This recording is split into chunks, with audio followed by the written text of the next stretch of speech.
commencer la présentation du sacrement de l'onction des malades, en voici l'origine et la signification.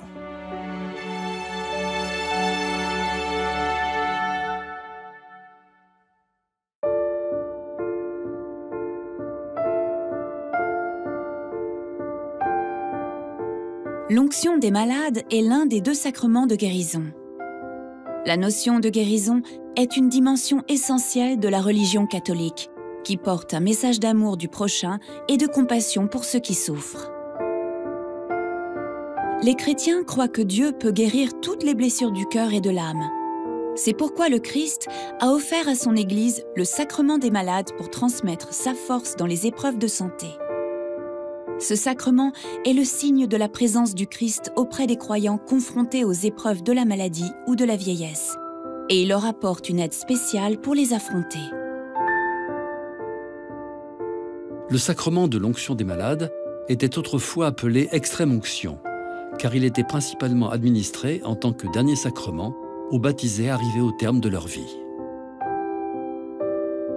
Il aidait les mourants à entrer en paix dans l'au-delà et à se préparer à la rencontre avec Dieu. Mais depuis le Concile Vatican II, l'onction des malades a retrouvé sa fonction première de réconfort spirituel dans la douleur. Il peut être donné à tout âge et à plusieurs reprises, en cas de maladie grave ou de grande faiblesse. La maladie est une épreuve pour l'être humain. Dans sa souffrance, il expérimente l'impuissance, l'angoisse, le désespoir, et parfois il entrevoit la mort. L'onction des malades permet d'apporter ce qu'aucun traitement médical ne peut donner: un soutien et une guérison spirituelle. La certitude de la présence du Christ auprès d'eux, pour ceux qui souffrent dans leur corps.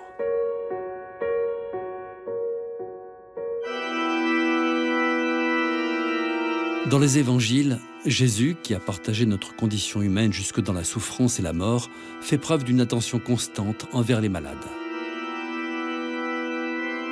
Il voit en eux les pauvres à qui il vient annoncer en priorité le message du salut.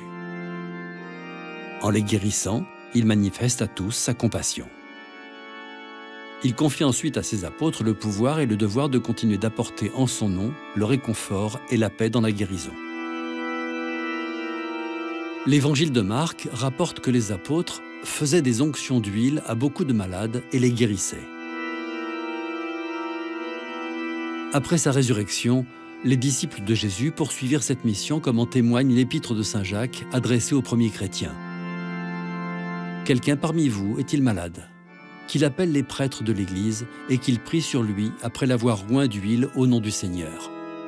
La prière de la foi sauvera le malade et le Seigneur le relèvera. S'il a commis des péchés, il recevra le pardon. » Ce témoignage d'une tradition apostolique, héritée de Jésus lui-même, souligne le lien entre la guérison corporelle et la guérison spirituelle. Pour le Christ, la maladie et la mort sont des signes du mal.